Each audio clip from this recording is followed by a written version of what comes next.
Deixa eu colocar aqui a capa da revista The Economist. Olha a capa do Economist. Põe aí, Davi. É claro que eles estão focando o milho. Pode ser, Davi? Então, na tela. Corn takes off. Pulando fora o milho, hein, Davi? O Vladimir Brandalize. É com você. É isso aí, João. Você vê aí que o mercado financeiro também está vendo o milho como um atrativo. Então, aqui a gente tem que colocar um alerta porque o USDA, no relatório de estimativa de plantio, ele só mostrou que o milho vai ter um crescimento de 130 mil hectares frente ao ano passado.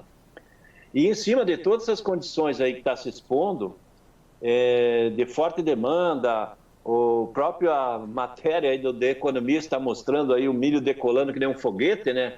Então, esse fator aí, aliado aos bons fundamentos que o milho está tendo, ele pode trazer o produtor americano para plantar mais milho, né? Então, há uma expectativa, eu acredito que vai plantar mais. O milho hoje está seguindo forte alta lá em Chicago, porque o petróleo é importante para milho, né? O etanol do milho, ele entra na mistura ou entra no uso direto do etanol. Então, tudo quando o petróleo puxa, o milho vai junto. A demanda mundial de milho está aquecida em função do segmento de ração, né? Não é só aqui no Brasil que está puxando. O clima desfavorável nesse momento, essa geada sobre as lavouras novas de milho não é bom, ele causa problema. Então, o milho tem mais fatores positivos que a própria soja neste momento.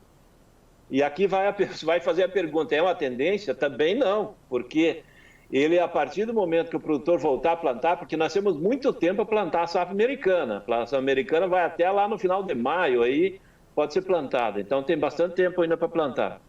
Tá. Mas o momento é altista, o momento é positivo lá fora, todos os ambientes são positivos. O governo Biden, ele é um governo que vai estimular muito o uso de combustíveis renováveis, e o etanol é um deles, é uma pressão importante.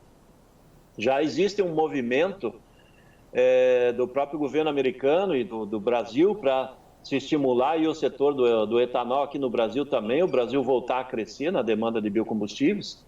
Então, esse é um fator positivo do momento. E o milho, nesse momento, quase $6 o bushel, ele está no melhor momento desde julho de 2013, João.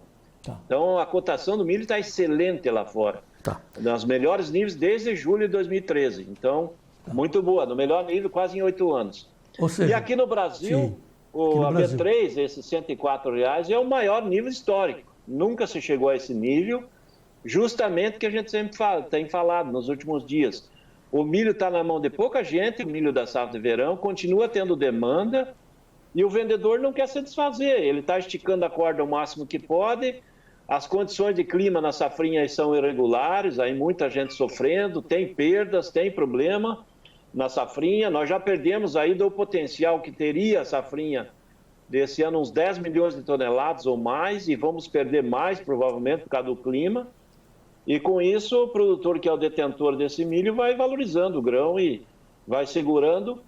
E o grande problema está na mão desses produtores, que nem você citou aí um exemplo anterior aí do produtor de ovos, né, que está numa situação complicada, que vai diminuir 80% da produção, vai mandar a gente embora, porque o ovo não está tendo lucratividade, ele está tendo prejuízo. O setor de suíno, ontem você fez uma entrevista com o suíno, lembra? Ontem também. Sim. O custo do suíno está muito acima do valor que está no mercado, então os segmentos vão ter que se ajustar e vai ter queda de demanda. E a queda de demanda agora vem em abril e maio, e talvez quando chegar a safrinha nós vamos enfrentar um começo de colheita aí com a demanda mais reprimida. Daí o mercado pode inverter. Então é um alerta para o produtor que hoje o mercado é muito firme, muito forte, vai continuar assim nos próximos dias aqui dentro.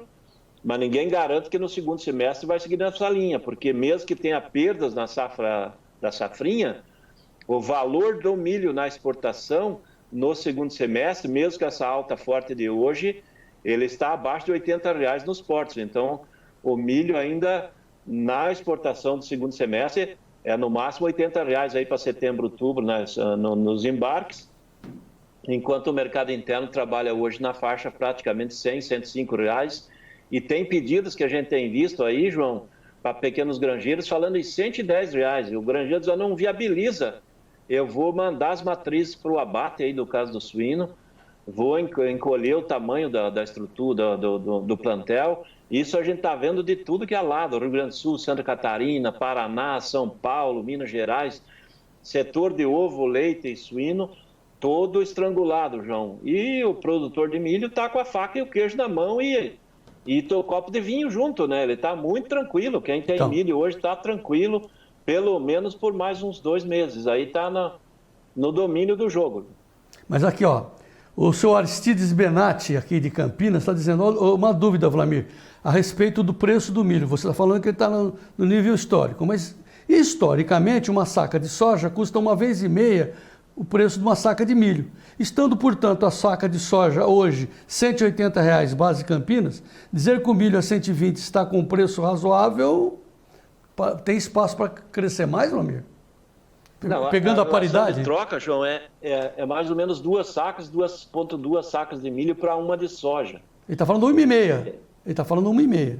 Não, a relação histórica é 2 sacas a 2,2 sacas de milho por uma de soja. Que nem você pega Chicago, são 2,2 bushels de milho para 1 bushel de soja, é a relação de troca lá em Chicago.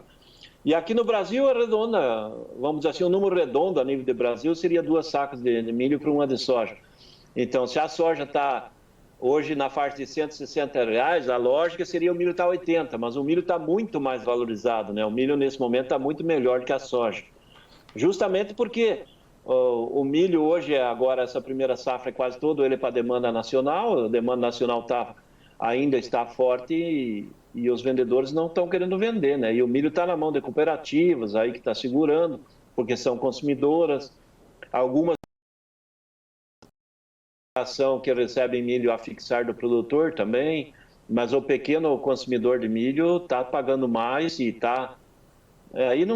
eu, pelo menos nos últimos dias, todo o pessoal que a gente tem tido contato, João, desse segmento de ovo, leite, carnes, de frangos e suínos, eu não conversei com ninguém que está tendo lucratividade. Todos os segmentos estão apontando prejuízo nessa hora e o fator mais que o pessoal mais sente o peso é o milho que está com valor muito alto. Alguns estão tentando se adaptar e usar trigo em ração no lugar do milho, porque o trigo está sendo comprado com valor menor do que o milho em alguns locais. Então, alguma alternativa está ocorrendo nessa linha, mas o fato é que o milho está valorizado e está na mão de pouca gente e enquanto o produtor seguir essa política, não baixa, João. Essa é a lógica. Só vai baixar quando tiver a colheita andando forte da safrinha. Ok, Vlamir Brandalize, obrigado por enquanto. Amanhã tem mais. Combinado assim? É isso aí, João. Até amanhã. Um grande abraço a todos e vamos em frente aí, que o nosso segmento é o que está segurando o Brasil nas costas, enquanto os políticos lá em Brasília não ajudam quase em nada, né, João? Só atrapalha. Daqui a pouco o Paulo Moura vai fazer o comentário tradicional dele aí, nosso analista político. Obrigado, Vlamir. Até amanhã.